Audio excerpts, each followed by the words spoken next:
Okay, so magandang gabi sa lahat ng nakikinig at sumusubaybay ng ating programang Media Patrol.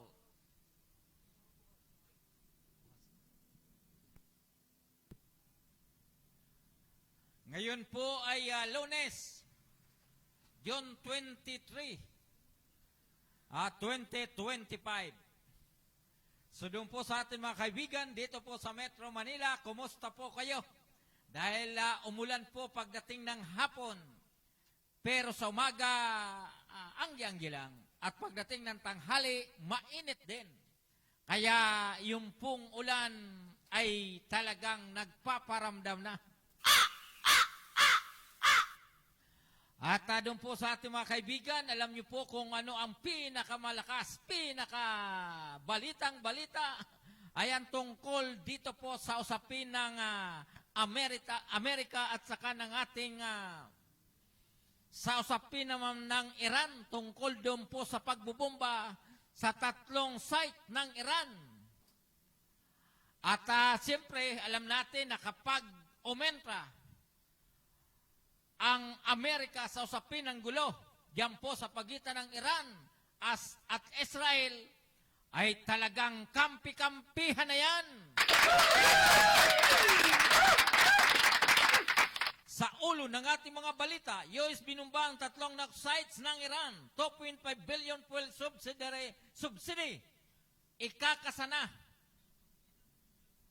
DOTR, sa sirit presyo ng petrolyo. Ito na po yung domino effect sa pagitan po ng Iran at saka Israel. At sinasabi nga po na yung daanan mismo ng paglabas ng krodo diyan po sa Middle East ay tila isasara ng Iran. At ito pong sinasabing tol po sa DOTR, LTFRB, huwag i-delay fuel subsidy sa PUB drivers. At talaga naman itong si Senador Tulfo ay tila gustong umipal-ipal. Di ba talagang madaliin daw. At sinasabi sa DOTR at LTFRB, akala mo piso-piso lang ang pinamadadali nitong si Tulfano, 2.5 billion. Malaking pera yan. PhilHealth, support sa kidney transplant, patient for life. DOH. Aba, ito maganda ito, no? At sa karagdagang ulo ng ating mga balita, dalaga patay sa kagat ng bubuyog. Dati karamihan namamatay sa kagat ng aso, sa kagat ng posa, ngayon naman ay bubuyog. Ay nako. Ito, good news. 20 kilo ng bigas. Target ni Pangulong Bongbong Marcos sa buong bansa. Palakpakan po natin si Pangulong Marcos. At saka itong tinatawag na alas 4 kontra mosquito, nilunsad ng DOH. Nung pa ito, panahon pa ni Humahuma, ito na ang programa. Itong alas 4. Diba dati parang alas 5 yata ito, alas 6. Ngayon naging alas 4 na. Talaga naman ano. At yung sinasabi na DILG, inalok ng LGUs ng buy one, give one scheme. Parang positive to ito. Ano? Okay, so para sa detalye ng ating mga balita, sa pagbabalik ng ating programang Media Patrol, Mr. Chairman Patalastas Blaze.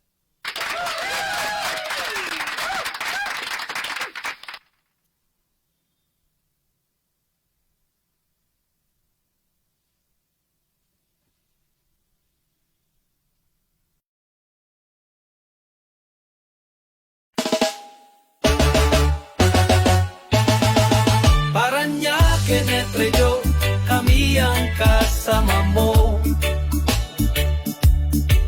Hatid ay saya't kwento sa bawat panin ng mundo. Kasama si Gaspar Latam, tagapagbalitang tapat. Laging nasa ere, serbisyo ay sapat. Paranaque, Net Radio Worldwide, boses ng bayan, boses ng mundo. At kasama si Gaspar Latam, laging handang magatid ng totoo sa himpapawid. Boses ay malinaw, balita't musika sa puso'y dumadlaw. Mula sa bayan ng Paranaque hanggang sa dulo ng mundo, dalay pag-asa at ngiti. O Paranaque, Net Radio, kami ang kasama mo. Hatid ay saya't kwento sa bawat panig ng mundo. Kasama si Gaspar Latam, tagapagbalitang tapat. Laging nasa ere, serbisyo ay sapat. Kwento ng masa, boses ng bawat isa. Makulay na buhay dito ay nagsasama. Walang hadlang, oras o distansya. Basta't neto'y bukas, abot namin ang lahat. O Paranaque, Net Radio, kami ang kasama mo. Hatid ay saya't kwento sa bawat panig ng mundo. Kasama si Gaspar Latam, tagapagbalitang tapat. Laging nasa ere, serbisyo ay sapat. Kung Paranaque, Net Radio Worldwide, boses ng bayan, boses ng mundo. Pagkasama si Gaspar Latam, laging handang magatid ng totoo.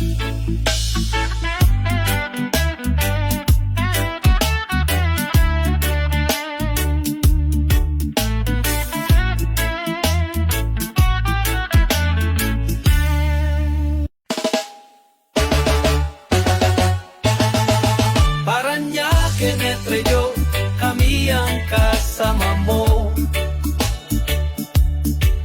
Hatid ay saya't kwento sa bawat panig ng mundo. Kasama si Gaspar Latam, tagapagbalitang tapat. Laging nasa ere, serbisyo ay sapat.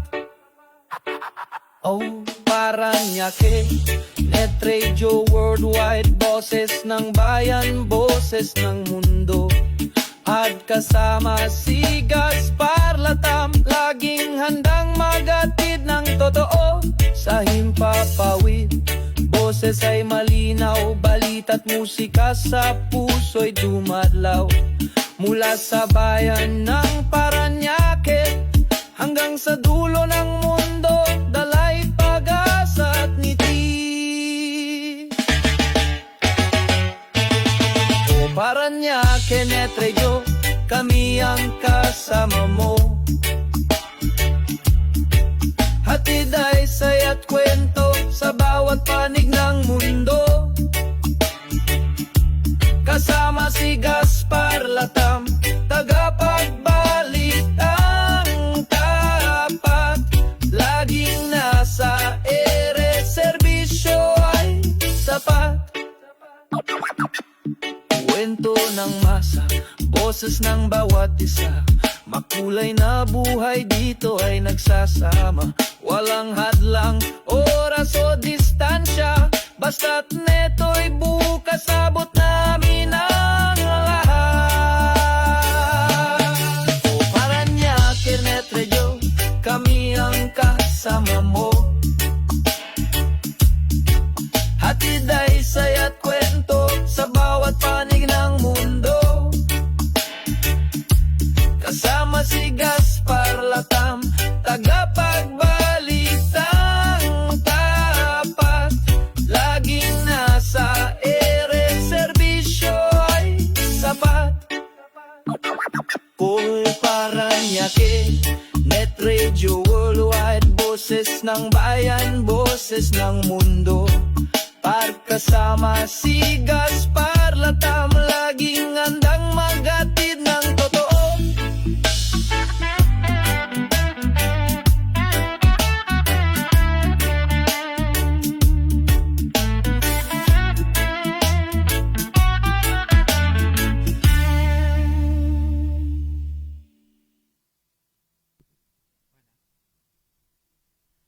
Ayan, tuloy-tuloy na po tayo sa ating programa. Ngayon po ay ganap ng alas 8:37 ng gabi.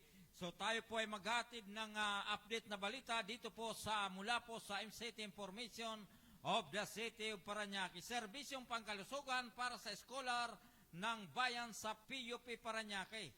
Walang patid ang mga programang pangkalusugan at ang lokal na pamalang lungsod ng Parañaque sa pamuno ni Mayor Eric L. Olivares na ibinaba para sa ating mga scholar ng bayan sa PUP Parañaque Campus sa Barangay Santo Niño ngayong araw ng Lunes, June 23, 2025. Ito ay indog ng lokal na pamalang lungsod katuwang ng PhilHealth Local Health Insurance Office o Parañaque City kung saan natin pong malugod na hinikayat ang mga mag-aaral para sa GT Orientation, PhilHealth Orientation at Medical Testing Program.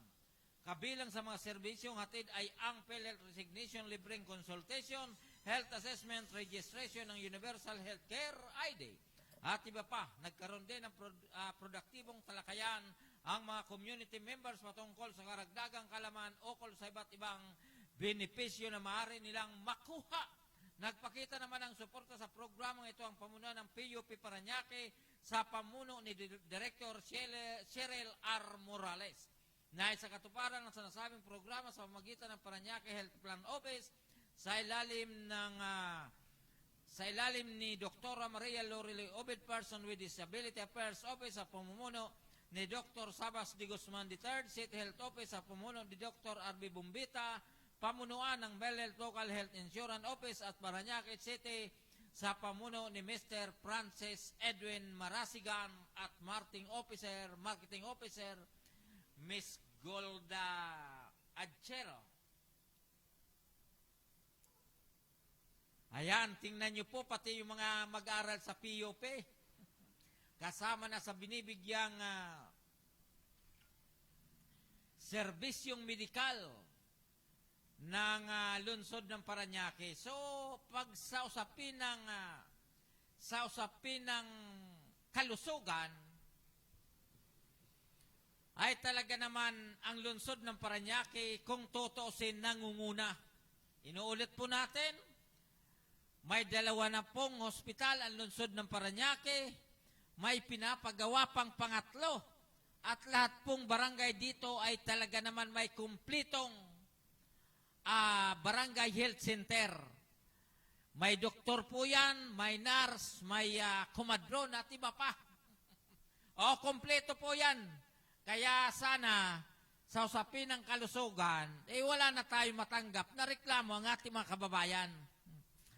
Di ba? Kasi pangit naman na napagaganda na ang ibinibigay na serbisyo ng lungsod, pagkatapos mayroon pa rin po tayong naririnig na nagre-reklamo.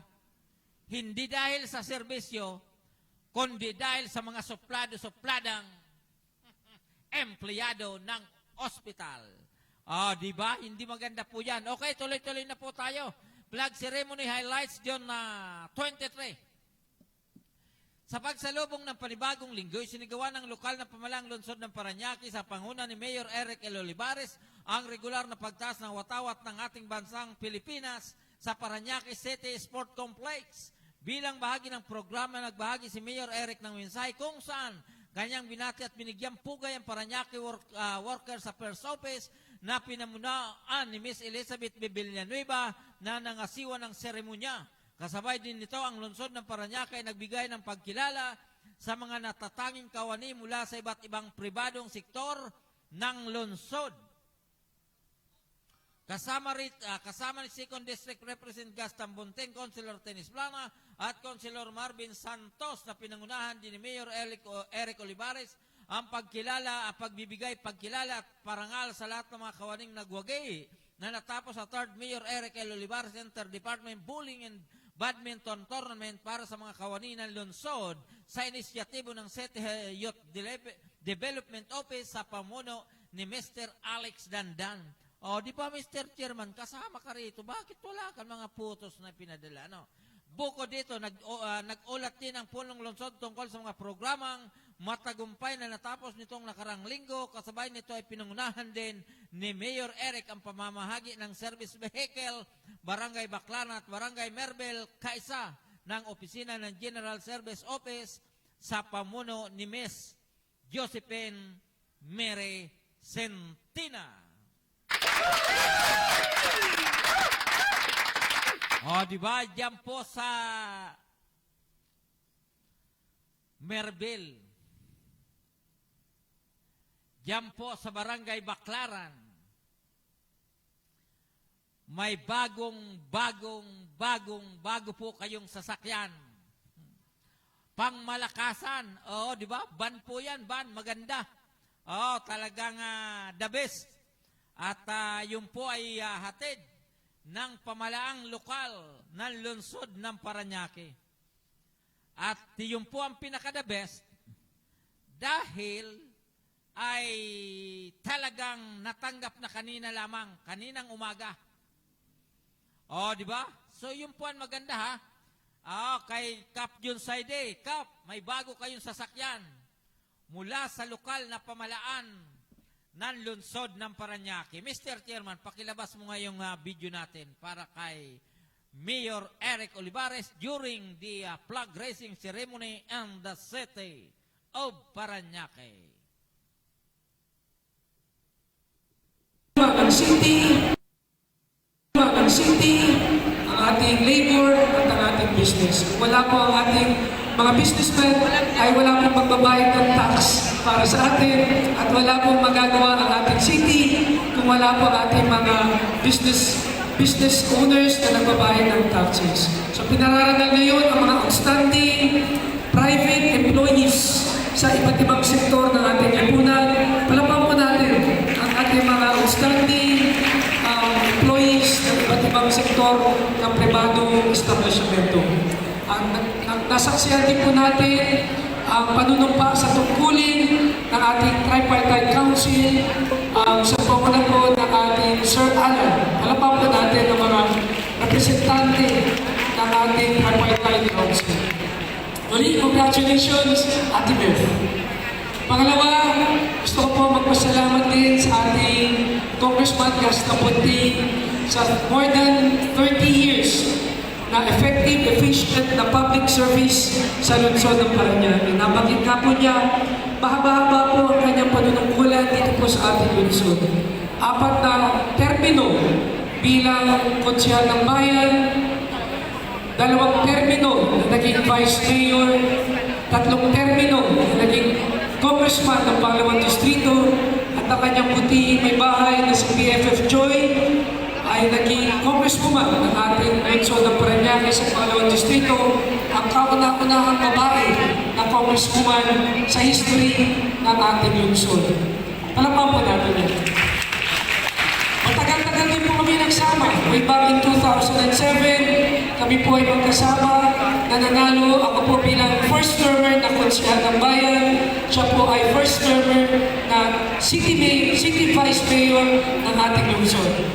At marami po akong natutunan sa kanya bilang aming presiding officer sa Sangguniang Panglungsod.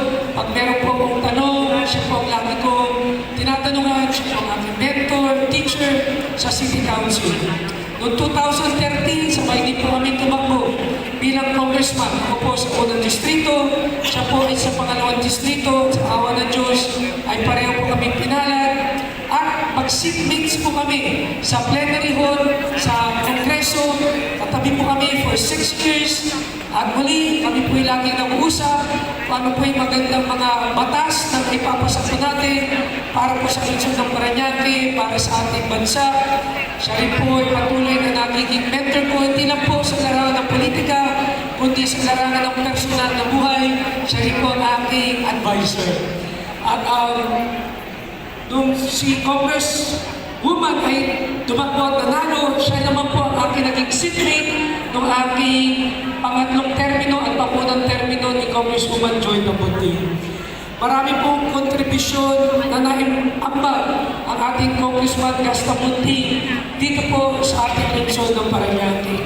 Mga iba't ibang mga eskwelahan, mga public school buildings, flood control programs, yung kanilang mga concreting of roads, multipurpose hall, intergymnasium, ang kanilang ayings, akap, tupad, maing, guarantee letters, iba't ibang mga public hospital at higit sa lahat, ang mga makabuluhang mga batas, Republic Act, na naipasa ng ating Congressman Gasta Bunting na pinakikinabangan na po ngayon, hindi lang po sa lungsod ng Parañaque, kundi sa buong Pilipinas. Sabi nga, when one door closes, a window will be open. So there will be greater things in store for Congressman Gasta Bunting. Sa isang mabuting public servant, there will be better opportunities and better plans ang ating Panginoon Diyos sa ating Congressman. Palapakan po natin, Congressman Gasta Bunting. Tayo lang po ay mag-uulan sa mga nangyari sa nagdaang araw. Isa pong landmark ang nangyari last Monday dahil po ang 4 na barangay ng ating lungsod ay nabigyan po ng Department of Interior and Local Government ng parangal ng Seal of Good Local Governance ng DILG. 2 sa District 1 at 2 sa District 2. Ang barangay Dugdalo sa panguna po ni Kapitan Marlene Burgos, kalaba po natin. Ang barangay San Isidro na last year ay nabigyan din po ng SGLG Award. Ito po ay pangalawang award na po niya as SGLG awardee sa pamuna po ni Kapitan Noel Ablos. Palapa po natin. At mula sa pangalawang distrito, 2 pong barangay ang nabigyan ng Seal of Good Local Governance. Ang barangay San Antonio sa pamuna po ni Kapitan Paul Casale. Palapa po natin si Kapon. Pinakabatang kapitan po yan sa lungsod ng Parañaque. At ang barangay Marciano sa panguna po ni Kapitan Ian Aguilar. Palapang po natin. Ito po sa pamumuno ng ating DILG Director Alona Raimundo. Palapang po natin siya. Ang lungsod ng Parañaque naman ay ginawaran ng sertipiko ng pagkakilala bilang kabahagi ng DILG sa pagsulong ng delikado at nakatuong gobyerno, lalong-lalo na sa pagdating ng tayo po'y binigyan ng sertipiko ng DILG sa disaster preparedness, health compliance and responsiveness, sustainable education, business friendliness and management, tourism, heritage development, and culture and art. So palapang po natin yan. Out of 10 criteria, nakamit po natin ay 7. So 3 na lang. Hopefully, sa time ng ating Mayor-elect Edwin Olivares ay mamimitirin po natin, makakamit po natin ang Seal of Good Local Governance ng lungsod ng Parañaque. So sa tulong po yan ng ating mga department heads, palapang po natin. Dahil kung wala po ang mga department heads, ay wala rin po parangal ang makukuha ang lungsod ng Parañaque. Palapang po natin natin. Isa pa po parangal ang nangyari, isa po'y malaking parangal na nangyari para sa lungsod ng Parañaque. Muling nasungkit ng lokal ng pamahalang lungsod ng ating Parañaque sa ika-4 na pagkakataon ang unmodified opinion mula sa Commission on Audit. So, ibig sabihin, maayos po ang pananalapi, ang paggamit ng mga salapi at ang financial management ng ating lungsod. Dahil ang modified opinion mula sa Commission on Audit, yan po ang pinakamataas na pagkikilala sa isang local government unit pagdating sa audit rating. At ito po ay natanggap ang ating napakagaling na city accountant na si Ate Manu Alalen. Palabang po natin yan. At ang Commission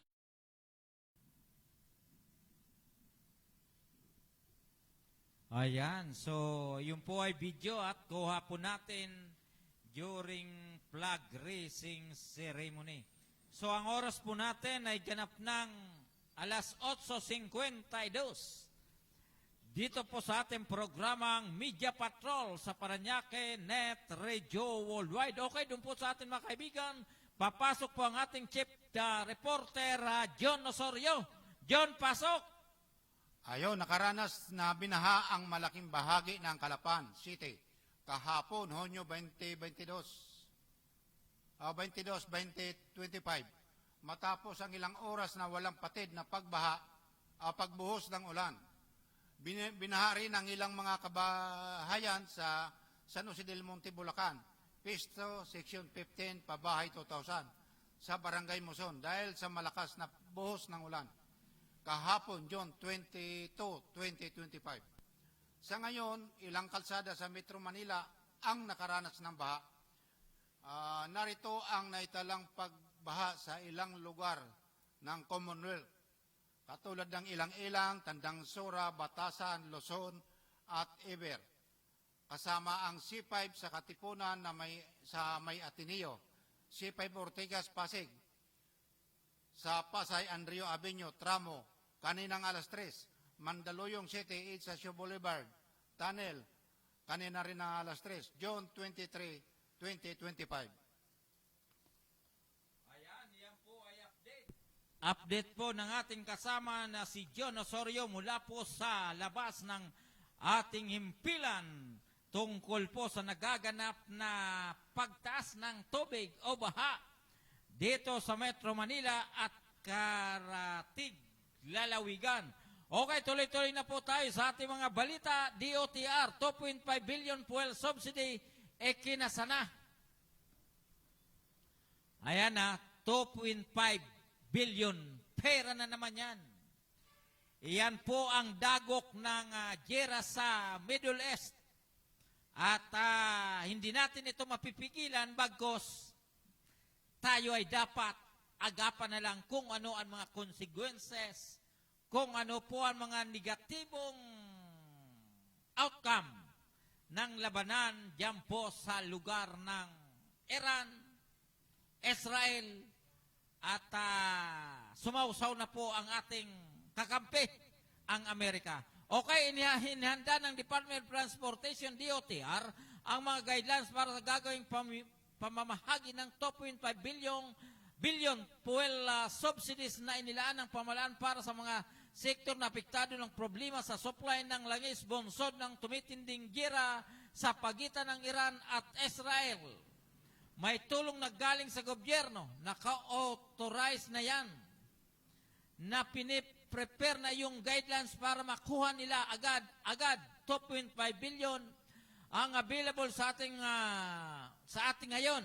Malaki-laki ang hawak natin, matanggap nila yan ayon kay Department of Transportation Secretary Benz Deson sa media interview. Kaugnay nito, nanawagan si Deson sa mga operator at mga transport group na huwag na magprotesta lalo na at makapaparating ng tulong na pinag-utos ni Pangulong Ferdinand Marcos Jr. Nanawagan ako sa mga operator natin mag-transport group na huwag naman magprotesta, may tulong na parating. Iniutos ng Pangulo natin ang immediately ilabas ang fuel subsidy.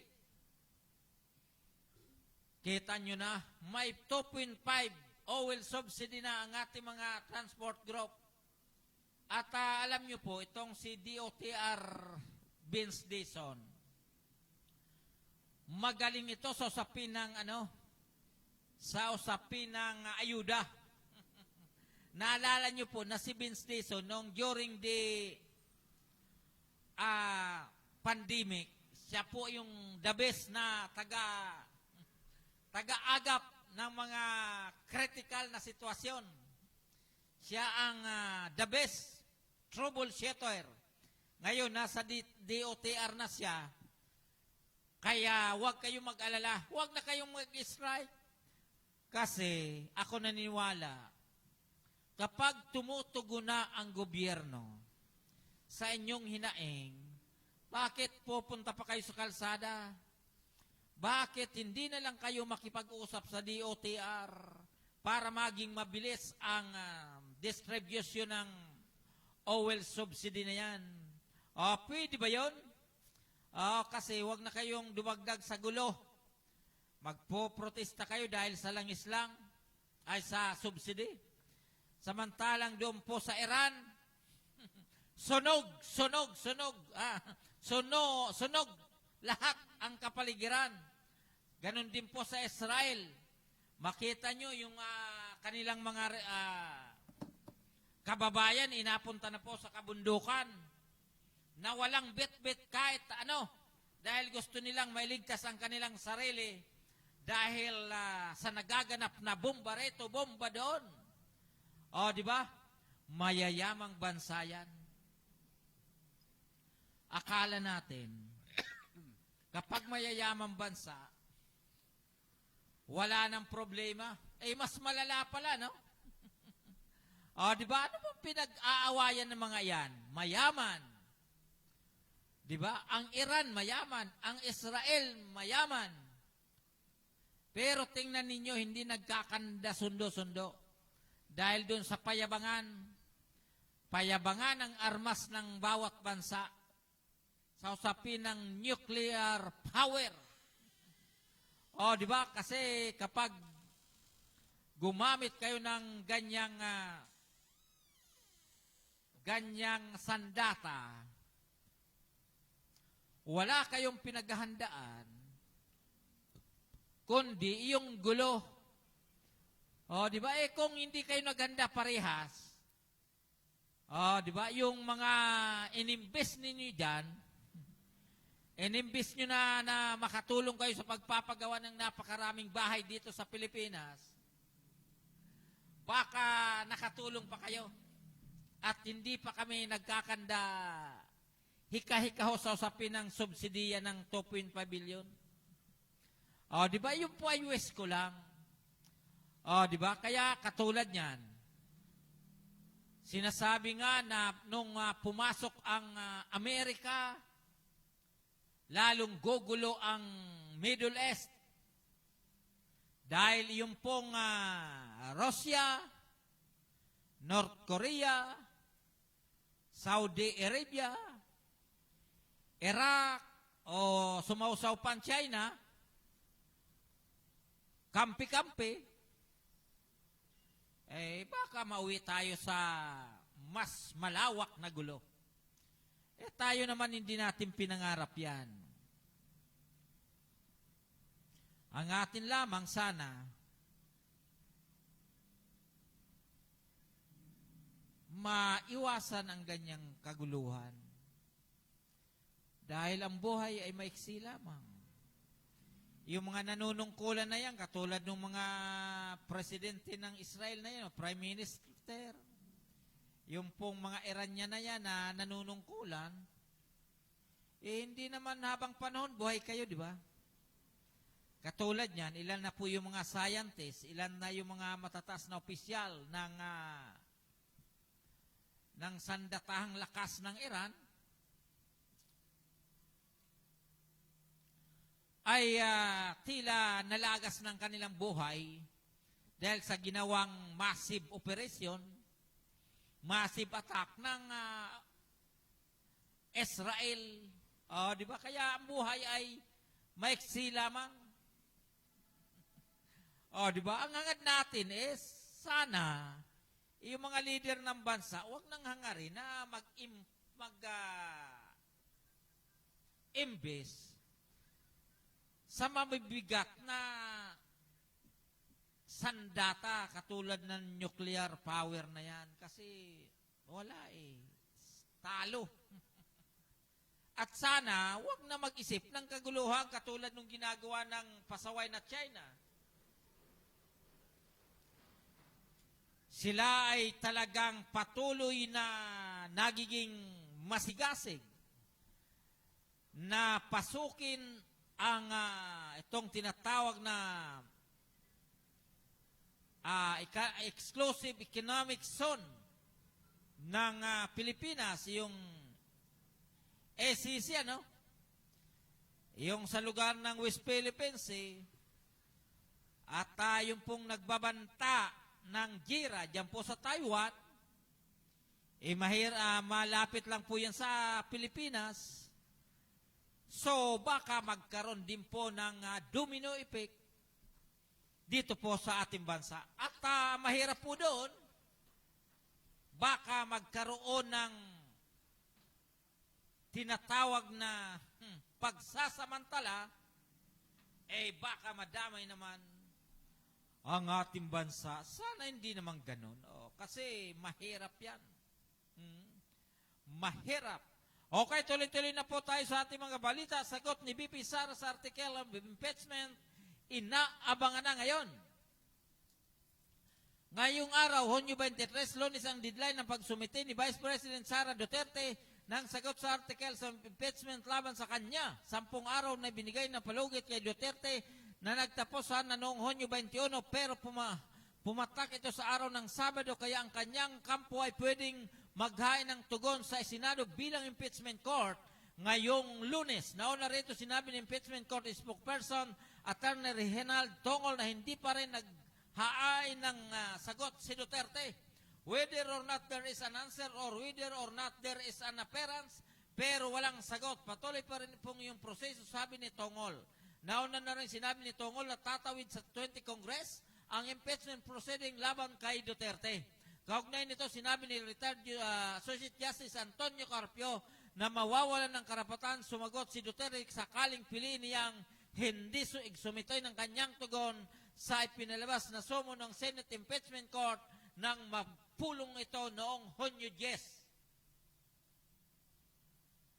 So gusto po natin ipaalam, update tungkol dyan. Nagsagot na po ang kampo ni Sara Duterte. Katulad po nung inaasahan sa kampo ni Porton, dahil sila po ang head ng accused naman, nagsumagot na po sila, kaya lang walang sinabi kundi ay sinasabing scratch of paper lamang.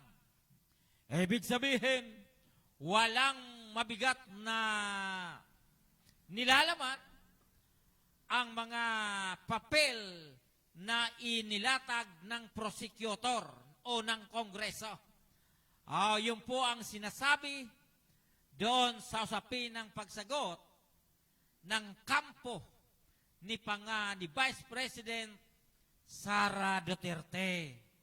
Ganun naman lagi, kahit sa mga ordinaryong kaso, civil man or criminal, kapag ang mga abogado ay sumagot, may walang batayan, walang basihan, walang kwenta ang mga nirereklamo laban sa aking kliyente.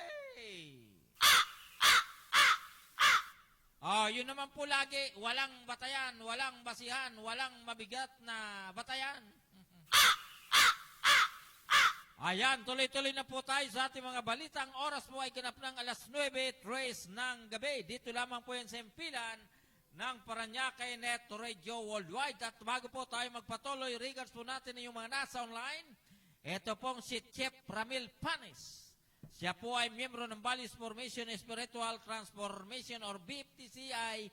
Kumusta na kaya si Police Lieutenant Juliber Gonzaga sa kanyang operasyon? And of course, regards po natin itong si Janet Pascualatam. Hello, my darling. Diba? So, yun po sumagot na po yung kampo ni Sara Duterte. Okay, tuloy-tuloy na po tayo sa ating mga balita. 20 per kilo bigas for all. Target ni Pangulong Ferdinand Marcos Jr. Palakpakan po natin. Target ni Pangulong Ferdinand Marcos Jr. na gagawing available para sa publiko sa buong bansa ang 20 per kilong bigas at maisulong ang layuning bigas for all. Sa kaniyang speech kamakailan, inanunsyo ng Pangulo ang paglawig ng ekonomiya ng bansa sa 5.4% sa unang kwarter ng 2025.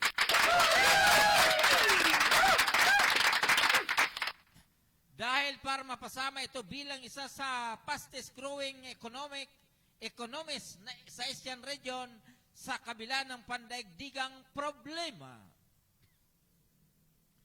Kabilang sa nakita ng paglago ng sektor ng agrikultura, forestry, fishing industry at services. Ayon sa Pangulo, kumpiyansa ang pamalaan na makakamit ang 6% GDP growth target sa mga susunod na quarters. Ayon kay Marcos, ang projection na ito ay kasunod ng pagpapatupad ng Food Security Initiative ng pamahalaan na ngayon ay fully operational na layong mapabuti ang agricultural productivity sa layong mapabuti ang agricultural productivity sa bansa at masiguro ang pagkakaroon ng stable na food supply para sa mga mamamayan ng Pilipinas. Palakpakan po natin.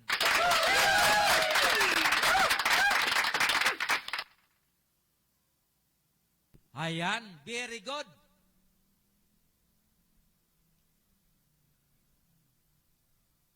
Very good si Pangulong Marcos. Dahil kapag nagkataon, lahat ng Pilipino ay makakatikim na ng 20 pesos per kilo ng bigas. Dati-rati kasi, pinipili. Pero, ngayon, sinasabi na bigas for all, mayaman ka man, may pera ka naman, may trabaho ka, wala kang trabaho, wala kang hanap buhay, pwede ka nang bumili ng bigas. Na 20 kilos, 20 pesos per kilo. Yan ang gusto natin marinig sa ating Pangulo. Di ba kasi sinabi ni Pangulong Marcos, wala akong panahon sa mga usapin ng impeachment trial na yan. Dahil wala naman siyang papel sa impeachment ni Sara. Dahil yan naman po ay trabaho ng prosecutor, congressman, kongreso, at ng Senado. In short, ang oras ni Pangulong Marcos, ang isip ni Pangulong Marcos, ay nakasentro kung paano magbibigay ng serbisyo sa bawat Pilipino. Palakpakan po natin yan. At doon sa ating mga kababayan na nakikita lahat pagkukulang, nakikita lagi yung pagkakamali, nakikita ka palagi ang kahinaan ng ating presidente, tanggapin po ninyo ang katotohanan. Siya po ay manunungkulan pa ng 3 taon hanggang 2028.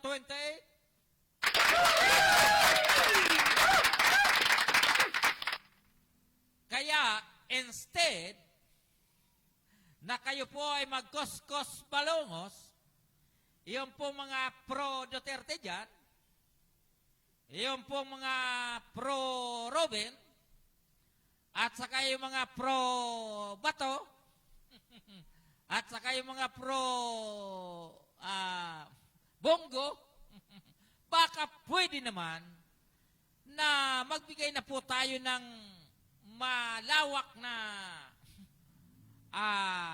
preparasyon na yung pong ating paninira o yung discontented natin sa pamalaan, the best thing to do is ilabas po natin yan last month of 2027. Pwede na yon. Kasi ang eleksyon naman, 2028 May. Kung kayo po ay magbigay ng negatibong reaksyon at December 2027, palagay ko mababawasan ang inyong stress sa kakaisip kung paano nyo totoligsahin ang ating gobyerno sa kasalukuyan. Pwede ba yun? Di ba kasi mahirap, akala nyo madali lang. Napakahirap ang mag-isip, yung iisipin mo yung kahinaan ng isang tao, isipin mo yung pagkakamali ng isang tao, isipin mo yung babantayan mo yung mga kilos at galaw ng tao. Nako, pagkatapos wala naman sweldo. Nako, nakaka-high blood yan. Kaya nakaka-high blood yan. Kaya po doon sa ating mga kaibigan, ito ay kwentong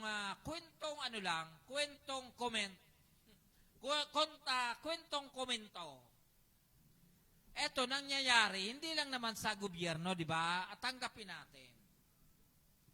May mga kaibigan tayo, kakilala, makasama sa trabaho, na talagang marami sa atin na binabantayan ng kilos at galaw ng ating mga kaibigan, ng ating kakilala at ng ating katrabaho. At ang mahirap dito, wala naman pong sweldo yan. Di ba? Nandun ka sa trabaho, mabantayan mo yung kilos ng trabaho. Pagdating sa bahay, ikikwento mo yung kilos ng iyong katrabaho. Paghiga mo, naisip mo pa rin yung katrabaho mo. Naku! Di ba kaya kung ako ang tatanungin, yung pro-against, ano ibig sabihin ng pro-against? Yung pro-Duterte against kay Pangulong Marcos, baka pwede naman na wag na tayo masyadong magbigay ng negative reaksyon, negative interpretation sa ating Pangulo, sa ating gobyerno, dahil sila po ay magtatapos man ng 2028.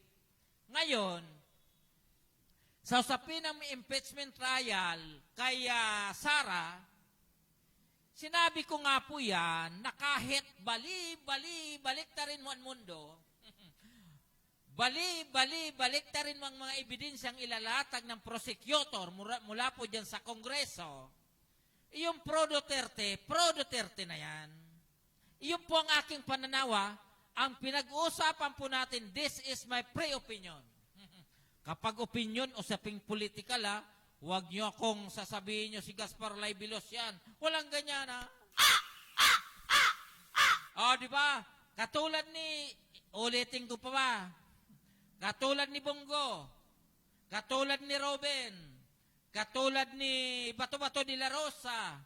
Di ba? Sa usapin ng impeachment na yan, nabanggit ko na kahit anong linaw ng ebidensyang ilalatag mo dyan sa Senado, sa tribunal na yan, pagdating sa dulo niyan, talagang acquitted itong si Vice President Sara Duterte. Ngayon, kung gusto nyong malaman ang sinasabi ko, kapag matuloy ang trial kay Sara, pwede na tayong maghintay. Pwede tayong magpostahan, Huwag postahan, masama yan. Di ba? Masama po yan kasi mahirap ang postahan. Di ba? Sasabihin, pwede naman, dalawang boting gatas. Ay, may buti ba ang gatas? Parang wala naman. Dalawang latang buna. Postahan tayo, dalawang latang bird spray. Dalawang latang lactome. O kaya sabihin natin dalawang bote ng Red Horse. Pwede yan. Nasigurado, ito pong nabanggit kong tatlo, hindi magbabago ang kanyang desisyon niya na kapag natuloy ang trial, talagang acquitted po dyan. Yung acquittal sila mapupunta doon sa acquittal ni Vice President Sara Duterte. In short, instead, sa ating mga kababayan na gamitin na naman natin ang kakarampot nating kaisipan, baka pwede naman na i-focus muna natin ang ating sarili doon sa mapagkakapirahan. Ibig kong sabihin, baka pwedeng gamitin muna natin ang ating kaisipan kung paano tayo kumita kahit papano. Kasi kung ang iniisip natin maghapon tungkol sa impeachment trial ni Sara, talo tayo. Di ba? Di ba? Kung maghapon natin pag-isipan, yung ginawang strike o pambubumba ng US diyan sa Iran, baka tumaas ang BP natin dahil malayo. Yung determination natin,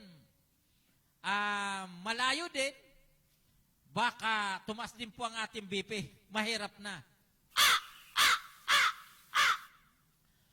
Di ba? So, ito po ay nabanggit natin dahil gusto po natin iparamdam sa ating mga kababayan na mas magandang pag-ukulan natin muna ng pansin yung ating pang-araw-araw na pangangailangan siguro.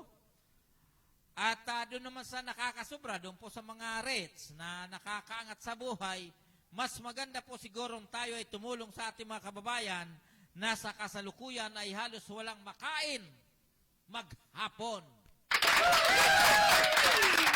Ayan. Okay, tuloy-tuloy na po tayo sa ating mga balita. Ito na, DOH, PhilHealth support sa kidney transplant patient for life. Nilinaw kahapon ng Department of Health or DOH ng suporta ng Philippine Health Insurance Corporation or PhilHealth para sa mga kidney transplant patients ay panghabang buhay. Inihayag ni Health Assistant Secretary at spokesperson Albert Domingo kasunod na rin ang ipinatutupad na bagong benefit package ng PhilHealth para sa mga pasyenteng may stage 5 chronic kidney disease na sumailalim sa kidney transplant. Yung mga post-kidney transplant for life, mayroon for life, may forever na support ang PhilHealth para sa post-kidney transplant patients. Ani Domingo, sa ilalim ng naturang bagong benepisyo ng Philippine Health, ang mga pasyenteng may stage 5 kidney transplant, CKD, at sumailalim sa kidney transplant pagkalooban ng tulong pinansyal na abot ng mahigit 100,000 piso sa pediatric patient at mahigit 50,000 na matatanda kada buwan. Ang mga nabubuhay na kidney donors naman ay pagkakaluban ng 1,700 halaga ng laboratory test at treatment tuwing ika-6 na buwan.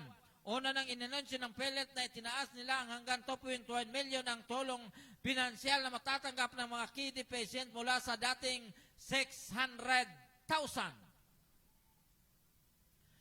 Kumpiyansa naman si Domingo na masusustentuhan ito ng PhilHealth based sa projection ng mga eksperto. Tinatawag din niya itong game changer, lalo na at maraming pasyente na tumatanggi na sumailalim ng kidney transplant dahil sa mataas na post-operation maintenance fee na maaaring umabot sa halagang 50,000 kada buwan.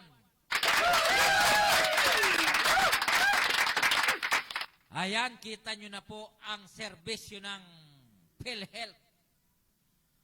O, di ba? Kaya sa usapin ng pagpapatransplant yung kidney, naalala ko tuloy may pinsan ako na nangangailangan ng kidney transplant.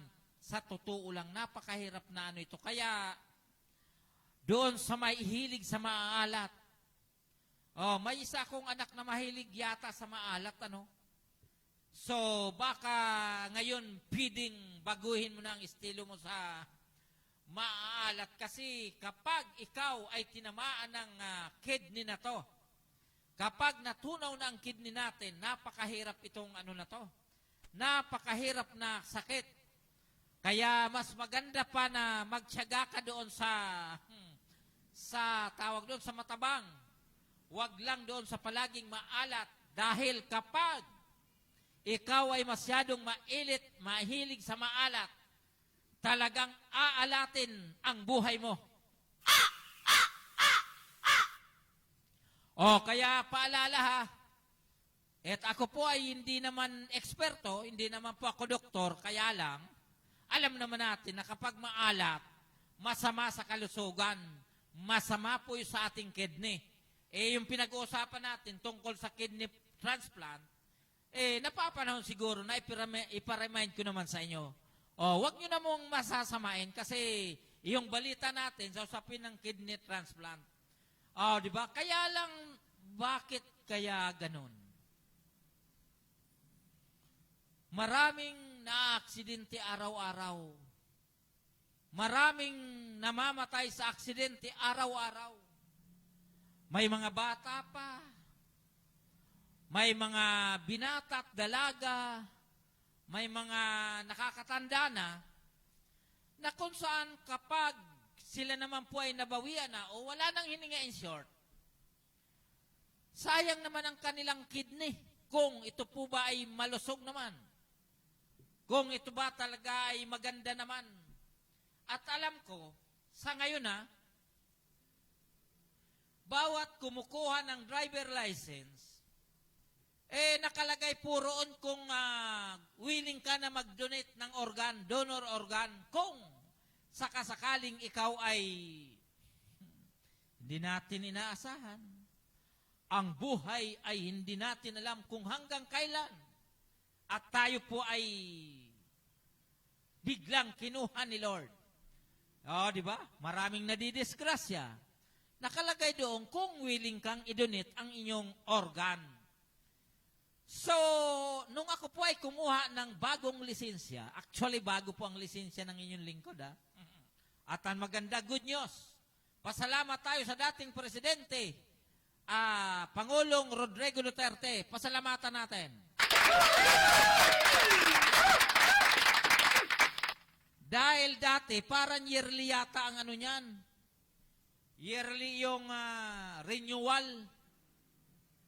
Pagkatapos, naging 3 taon, di ba? Tapos naging 5 taon ang renewal. Pero ngayon, alam nyo ba? Ang inyong lingkod ay nagparinyo. Tiningnan ko, 10 taon bago i-renew ang aking lisensya. Palakpakan po natin yun.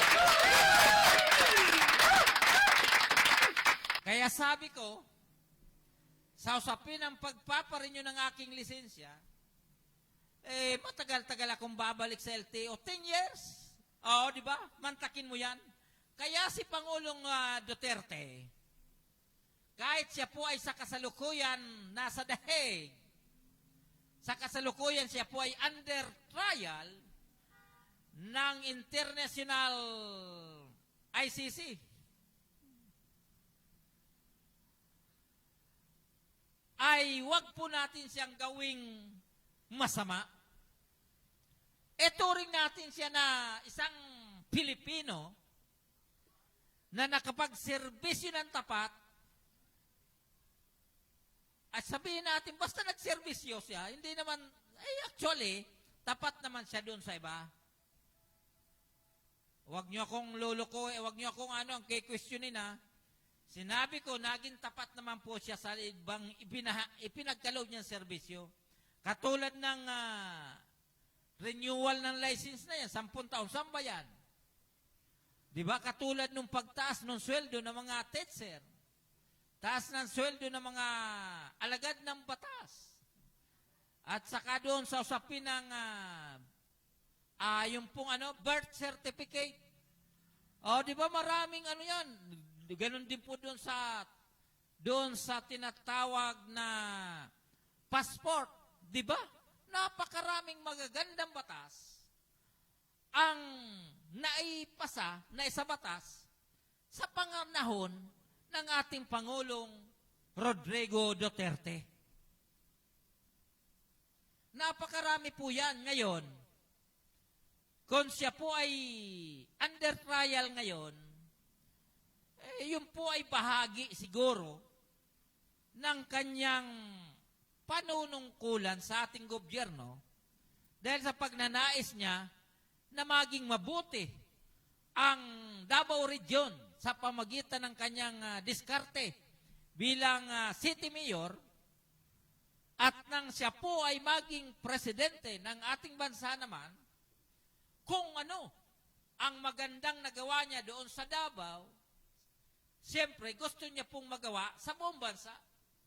Dahil siya na nga po ay presidente.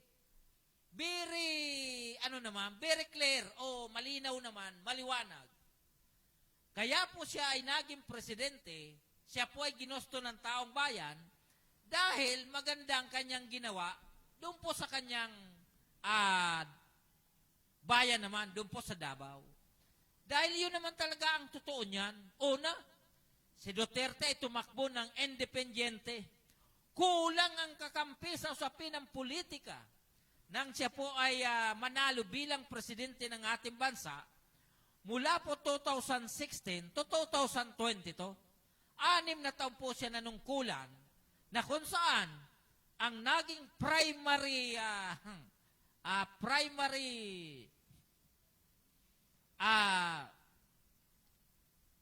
move naman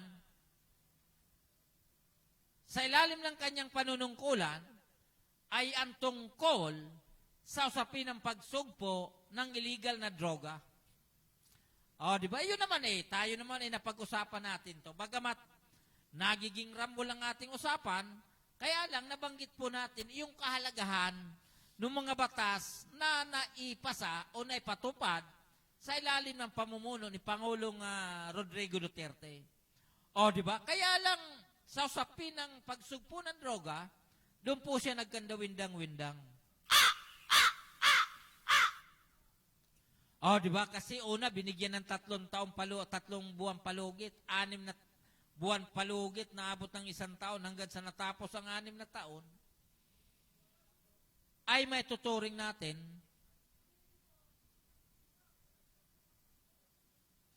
na sa akin hindi failure yon, hindi failure yung kanyang dapat pinagpatuloy lang sana yung yung mandato niya para sugpuin ang illegal na droga. Kung si Pangulong Duterte hindi natapos sa 6 na taon, o kung pinagpatuloy sana ng ating kasalukuyang presidente, yung dynamic mode. Hindi naman totally dynamic hindi ganon. So masama talaga yun. Yung mahuli yung mga drug addict, drug user, drug poser, drug lord, kapag nahuli yan, yung pong mga user, dinala po yan doon sa Miga Rehabilitation Center, doon po sa Nueva Ecija, o kaya nagpatayo ng malalaking rehab. Dahil nasimulan na po yan ng dating presidente, palagay ko, no question na talagang massive din ang pagsusumikap ng ating kasalukuyan para masugpo ang illegal na droga. Kasi for your information naman, 3 taon na po ang ating presidente na supposed to be sa unang araw, unang linggo, unang buwan, unang taon ng ating presidente, kung tinutukan na po ba ng gusto yan, palagay ko, hindi na babalik yung pong tinatawag na talamak ng illegal na droga sa komunidad.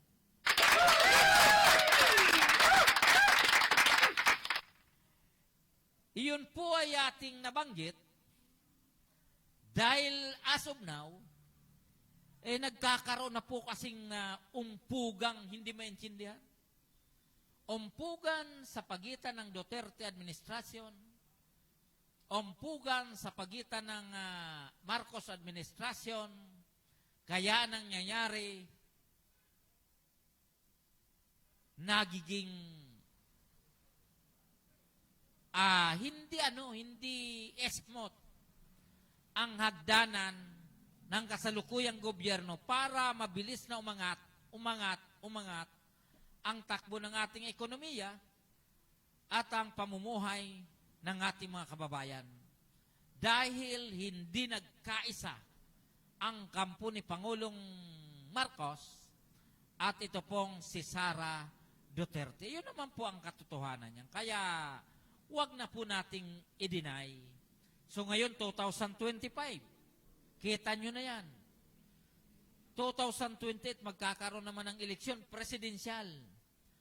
Ang preparasyon po niya ng mga gustong kumandidato sa national level, halos 1 taong kalahati.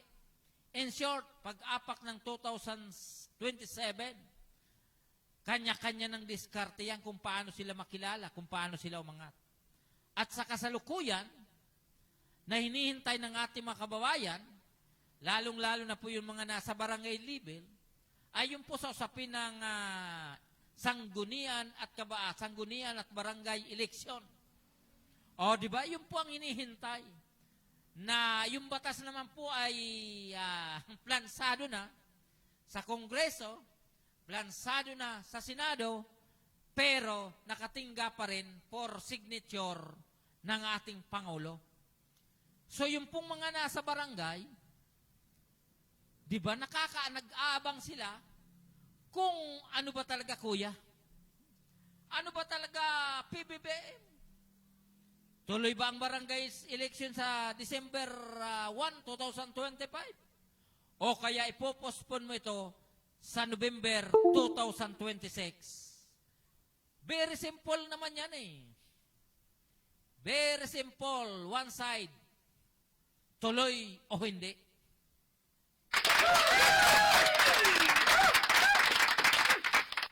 So bottom line, Kaya hindi pa nakakapag-decide ang ating Pangulo dahil sila po ay may tinitimbang pa. Kung sakali bang ipagpatuloy natin ang eleksyon ngayon, saan ba kakampi ang taong bayan? Alimbas mas maraming kakampi, yung tuloy ang eleksyon ngayong December o yung postponement para sa 2026. Kasi nakasalalay din dito ang kapalaran ng ating magiging manok sa 2028 presidential and local election. Nakasalalay po yan. Kaya kung anuman ang iniisip ko sa usapin ng eski at barangay eleksyon, kung ito ay hindi sang-ayon sa inyong kaisipan, nasa inyong pagkakataon para magkaroon ng sariling opinion tungkol dyan.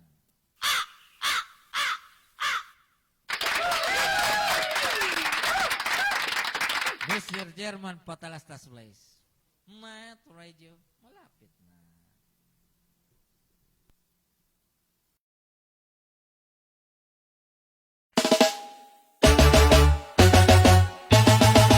Paranaque Metro, kami ang kasama mo. Hatid ay saya't kwento sa bawat panin ng mundo.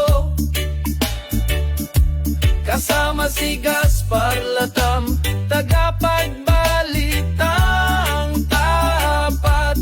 Laging nasa ere, serbisyo ay sapat.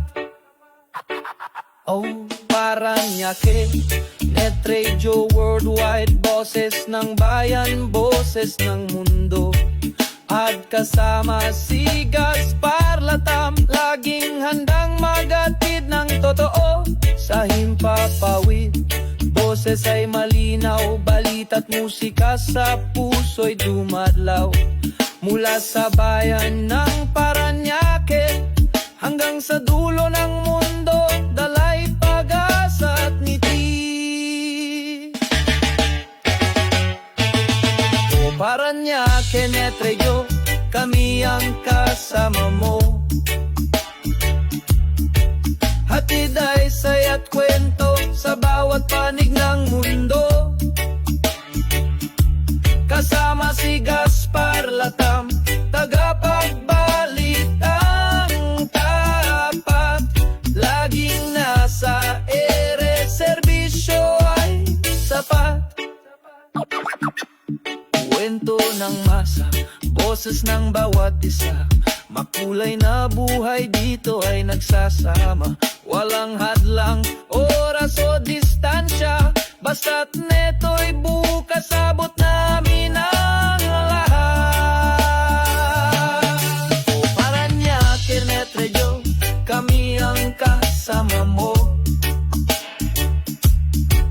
Hatid ay saya't kwento sa bawat panig ng mundo. Kasama si Gaspar Latam, tagapagbalitang tapat. Laging nasa ere, serbisyo ay sapat. Full Paranaque, Net Radio Worldwide, boses ng bayan, boses ng mundo.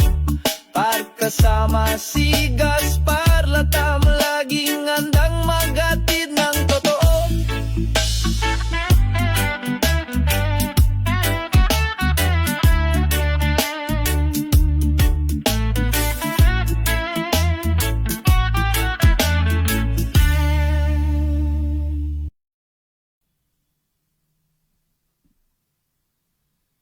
Okay na? Okay, so tuloy-tuloy na po tayo sa ating mga balita. Ang oras po natin alas 9:36 na ng gabi. Aba talaga naman na tayo ay ginabi na, no? At doon po sa ating mga kaibigan, yung po mga nasa online, hindi po natin nababati, regards ko po kayo. At yun na, nabanggit na nga po natin, the first thing to do para sa ating mga kapwa Pilipino, mabigat ang usapin diyan po sa Middle East,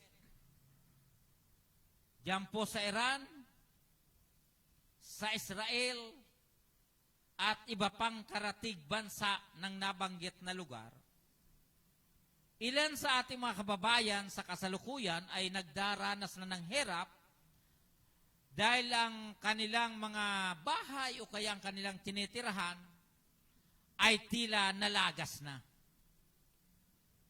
So, pagdating naman po dito sa ating bansa,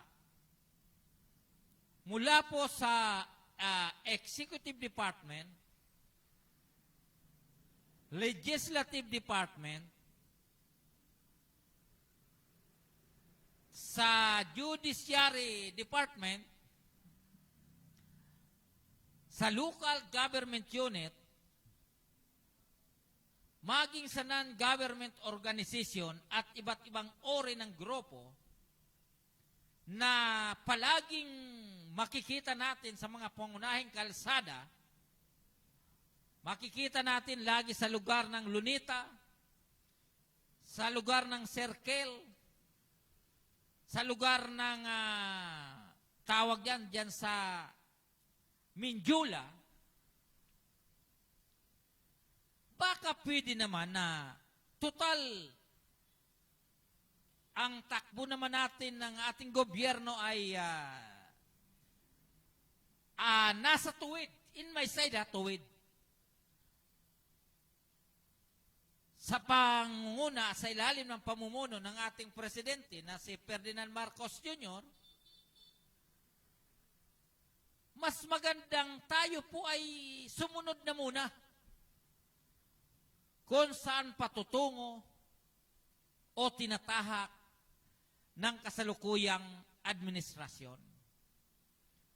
Batid natin ang marami sa atin ang hindi kontento sa nagiging takbo, pero siya nga po ang ating presidente. Malinaw naman yan. Siya po ay nagkaroon ng magit 32,000 million votes kasama si Vice President na talagang siya naman po ang nagwagi. Kaya, ang hangad natin, bagamat sabihin natin ang serbisyo talaga ay hindi kayo satisfied, bagamat ako ay satisfied, mas maganda na sumusog muna na tayo sa ating gobyerno. Huwag na po muna tayo mag-isip kung ano-ano pa. Dahil ang ating laban na naman, kung gusto natin magkaroon ng pagbabago, tuwing eleksyon, maging ano na tayo, maging marunong o maalam sa pagpipili ng ating magiging lingkod bayan, lalong-lalo na po ang presidente. Di ba?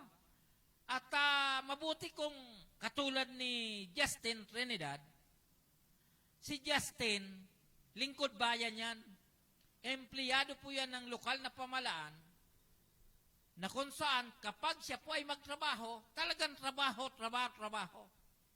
Kasama ang kanyang mga kasama sa Mayor Additional Support Group, sa ilalim ng pamumuno ni Kuya Arman Salazar. Palakpakan po natin itong si Justin. Isinisit aside niya yung mga koskos balungos na hindi naman makakatulong sa kanyang trabaho, hindi naman makakatulong sa komunidad, in short, nasa positive side siya. Iyon ang maganda dyan. Palakpakan po natin at regards po natin itong si Justin Trinidad. Gusto ko pong ipalam sa inyo, sa pagitan ni Pangulong Bongbong Marcos, nang siya po ay tumakbo bilang presidente, ako po ang binoto ko ay si Manay Lini Robredo. Di ba? Pero dahil nga po sa usapin ng eleksyon tapos na, sa usapin ng presidensyal, kaya nang si Presidente Marcos ay umupo na, sinuportahan na po natin.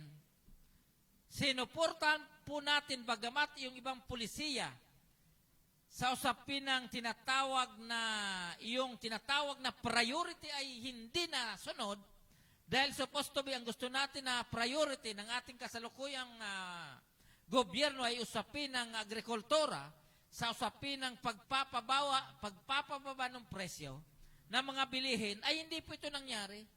Pero hindi tayo humiwalay sa kanya. Bagkus tayo ay pinarating natin ang ating saloobin na dapat tulungan ang mga lokal na magsasaka. Ganon din po sa usapin ng importation ng bigas, sa usapin ng jurisdiction and authority ng National Food Authority na hanggat maaari, hinihingi po sana natin na ibalik yun na makapagtinda sa merkado, binta ng murang bigas sa merkado. At tayo po ay against doon po sa tinatawag na rice tarification law na pinangunahan ng inutil na senador na sa kasalukuyan po ay magtatapos na siya at inalat nung nakaraan eleksyon at hindi po siya nanalo. Buti nga sa'yo. Di ba? Kasi against tayo doon sa usapin ng rice tarification law. Against po ang inyong lingkod. Pero hindi po nagawa ng paraan. Itinali pa rin ang authority ng National Food Authority ng batas na yan. Pero ngayon, si Pangulong Ferdinand Marcos, batay doon po sa binasa natin na balita, talagang magkakaroon na po ng 20 kilos per kilo at for all. Para sa lahat. Di ba? So, yun po ang the best. So, yun po ay ating pananaw lamang Doon po sa ayos sa panahon na natin, hindi naman natin pwedeng pigilin yan di ba? So, yung may gusto lang sa ating pananaw, okay yun. Ngayon, kung ayaw nyo, di nasa inyo po yan. Basta tayo ay lumilinya muna, ibig sabihin, tayo pa ay sumususog muna sa takbo ng ating gobyerno dahil yun po ang kailangan. Bawas stress, bawas away, tayo po ay sumunod muna sa kasalukuyang namumuno ng ating gobyerno. Ano?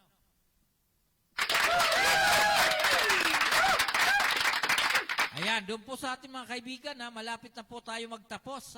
At bagamat tayo po ay nahuli ng konti, so yung po mga nasa online, regards ko po kayo, bagamat hindi pa tayo nakakapag-bati, basta wag po kayo mag-alala. Tayo naman ay magkakasama-sama. Ano? At yung po ating mga kababayan, mga manoy, mga manay, diyan po sa Bicol Region, diyan po sa Region 5, regards ko po kayo. At tinatanong ko nga po kayo kanina, ano po ba sa Tagalog ang langaton? Mabigat yan para sa mga Bicol lang yan dahil matagal na ko rito sa Metro Manila, hindi ko alam kung ano ang Tagalog nung langaton doon po sa amin. Kaya ang tanong, ano ba ang Tagalog ng langaton? Naloko na. At ganun din po, regards po natin ang ating makasama sa Parañaque Net Radio, yung pong ating makasama sa Unit 1, Unit 2, Unit 3, Unit 4, Unit 5. At ganun din po sa ating mga kaibigan dito po sa Metro Manila, sa mga kasama po natin sa Public Information Office of the City of Parañaque, regards po natin. At ganun din po yung mga mamahayag na araw at gabi. Sila po ay talagang naghahanap ng mga preskong balita, Luzon, Visayas, Mindanao. At yung pong mga halos madaling araw, ang inyong lingkod gusto ko pong ipaalam sa inyo. Paminsan-minsan, ang inyong lingkod, 1:00, 2:00, 3:00 na. Nasa kalsada pa at talagang may mga balitang sariwang balita tungkol sa illegal na droga. Di ba? Dahil sabi nga po nila, hindi natutulog ang balita. Hindi napapanis ang balita kapag ikaw ay nandoon sa pinangyarihan. Di ba? Yun naman talaga. Regards po pala natin yung si Mayor Esco Moreno at ang kanyang magiging chief of staff. Wala pong iba ang ating Oragon Bicolano, Manoy. Ito pong si Manoy Cesar Chavez. Kaya lang may nagsasabi na Yan si Cesar Chavez, Bicolano yan, pero dahil yan namimiss to pag yaon sa kay Isko. Bicolano yan, pero dahil yan nakakabisto kapag yaon sa Malacanang. Dahil si Cesar Chavez ay naging, siya po yung naging Presidential Communication Office Secretary. At saka siya po ay isang batikang broadcast reporter ng DCRH, nangunguna sa Pilipinas. Oh, di ba? So regards po natin ang ating mga kababayan diyan po sa mula sa Naga, Pili, Ocampo, Tigaon, Guwa, San Jose, Lagunoy, Presentation, Gatchetoray, Nakaramuan, diyan po sa Lalawig, sa Masbate, ganun din po sa Catanduanes. O, kumusta na pala si Senador Berceles? O, yung kababayan natin ni si Berceles, si tumakbong senador yan, wala nang balita, O, hindi po kasi siya sinerte, pero wag po kayong mag-alala, Manoy. Basta, ikaw ay senador ko. Oh, di ba? Dahil ibinoto kita bilang senador ng ating bansa. Okay, doon po sa ating mga kaibigan, Luzon, Visayas at Mindanao. Dito na po magtatapos ang ating programang Media Patrol. Ngayon po ay Lunes, June 23.